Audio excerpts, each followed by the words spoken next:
ಹರಿಕಥಾಮೃತಸಾರ ಗುರುಗಳ ಕರುಣದಿಂದ. ಸಂಧಿ ಫಲಸ್ತುತಿ. ಪದ್ಯ 2.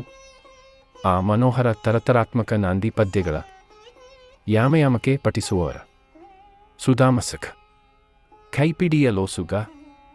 ನಮ್ಮಲ್ಲಿ ಹೆಚ್ಚಿನವರಿಗೆ ಒಂದಲ್ಲ ಒಂದು ಸಮಸ್ಯೆ ಇರುತ್ತದೆ. ಅದುವೇ ಜೀವನ.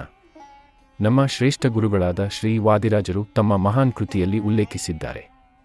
ಕರಸ್ಯ ದೇವಸ್ಯ ಕುತೋಂತರಾಯ. ಶ್ರೀಕೃಷ್ಣನನ್ನು ಕೈಯಲ್ಲಿ ಹೊಂದಿರುವವನಿಗೆ ಯಾವುದೇ ತೊಂದರೆಗಳಿಲ್ಲ, ಆದರೆ ಅದನ್ನು ಸಾಧಿಸುವುದು ಹೇಗೆ? ಶ್ರೀ ಕರ್ಜಗಿ ದಾಸರು ಶ್ರೀ ಹರಿಕಥಾಮೃತಸಾರಕ್ಕೆ ಫಲಸ್ತುತಿ ಬರೆಯುವಾಗ ಒಂದು ದಿವ್ಯೌಷಧವನ್ನು ನೀಡುತ್ತಾರೆ.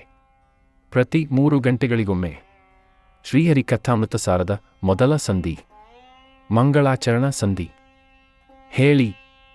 ಶ್ರೀಕೃಷ್ಣನೇ ನಿಮ್ಮ ಕೈ ಹಿಡಿಯುತ್ತಾನೆ. ನಾವು ಇದನ್ನು ಪ್ರಯತ್ನಿಸೋಣ. ಪ್ರಬುದ್ಧರ ಮಾತುಗಳು 100% ನಿಜ.